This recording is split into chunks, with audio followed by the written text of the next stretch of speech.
ब्राह्मण बेटियों पर विवादित टिप्पणी करने वाले आईएएस संतोष वर्मा ने एक बार फिर से विवादित बयान दिया है। इस बार उन्होंने कोर्ट को लेकर भी निशाने पर लिया। एक सभा में वर्मा ने कहा, हाल ही में हुए एग्जाम में एससी एसटी वर्ग के लोग सिलेक्ट नहीं हुए।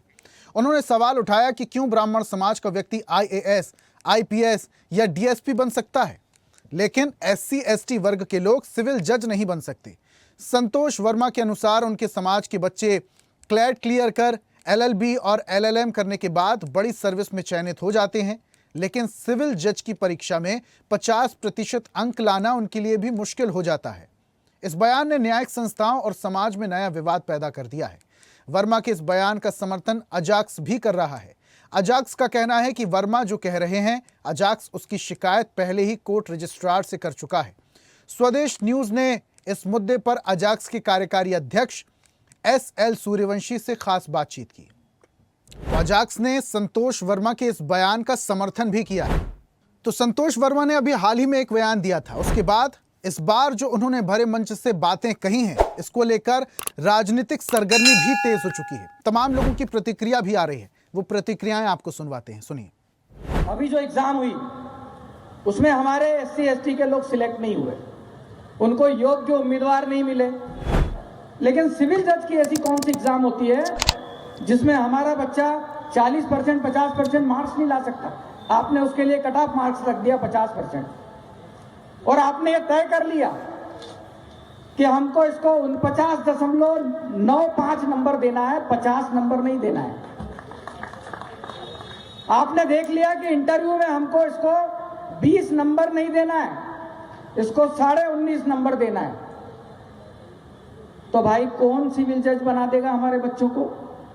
ये कौन सा आरक्षण है? ये कौन सा नियम है? और ये कौन कर रहा है?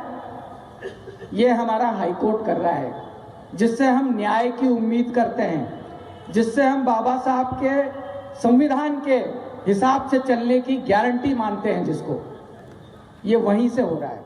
जो हमारा 23 नंबर का प्रांतीय अधिवेशन हुआ है, साधारण सभा हुआ है, उसके पहले जो रिजल्ट निकले थे, तो अजाक्स जो है माननीय मुख्यमंत्री जी को, माननीय चीफ सेक्रेटरी को एवं माननीय रजिस्ट्रार हाई कोर्ट के को एक ज्ञापन दिए हैं कि ये जो रिजल्ट निकला है इसमें कहीं ना कहीं त्रुटिपूर्ण है, जिसे माननीय उच्च न्यायालय ने इसे संज्ञान में लिया है। अभी हाल में और हमारे पास कई ऐसे कैंडिडेट के जो रिजल्ट हैं जिसमें आए हैं, जिसमें 450 में से 250 पाए हैं, लेकिन इंटरव्यू में उनको 20 की जगह 19.8 दिया था, 0.2 नंबर से उसको फेल कर दिया गया है। यदि 0.2 नंबर और उसको इंटरव्यू मिल जाता तो वो 251 नंबर हो जाता और अनरिजर्व कैटेगरी में क्वालिफाई हो जाता।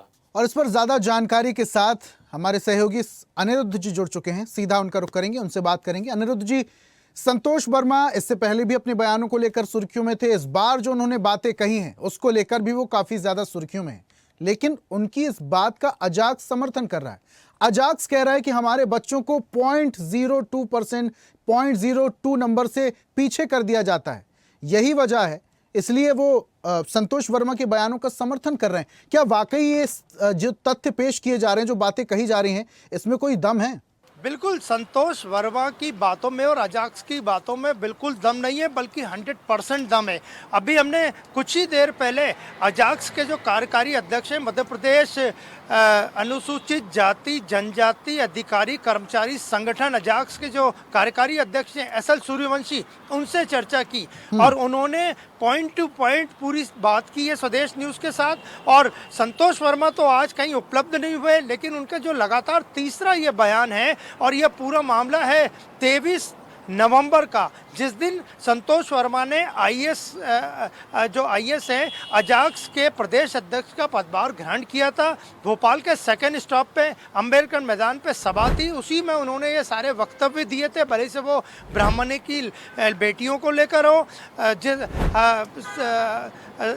भीम आर्मी के चीफ चंद्रशेखर आज़ाद के बयान को दोहराने को लेकर हो, या फिर हाल ही में जो उन्होंने सिविल जज की एग्जाम को लेकर कोर्ट पे भी सवाल खड़े किए, ये उसी वक्त के पूरे बयान है। और पूरी रिकॉर्डिंग की बात करें तो 27 मिनट का ये पूरा भाषण था, जिसके 3 ही टुकड़े अभी बाहर आए। और अजाक्स के कार्यकारी अध्यक्ष एसएल सूर्यवंशी का साफ कहना था कि संतोष वर्मा ने जो बोला है वो गलत नहीं है, हम उनके साथ हैं, और जो उन्होंने बोला है उसको लेकर वो कोर्ट के रजिस्ट्रार को अब इन बयानों ज्ञापन दे से चुके हैं। राजनीतिक इसके साथ ही सरगर्मी तेज सरकार को होती भी है नहीं, ज्ञापन या दे- कितनी तेज होगी ये देखेंगे। अनिरुद्ध जी, बहुत शुक्रिया तमाम जानकारी हम तक साझा करने के लिए। और ऐसी ही ताजा खबरों के लिए लाइक, फॉलो और यूट्यूब पर सब्सक्राइब कर बेल आइकन जरूर दबाइए।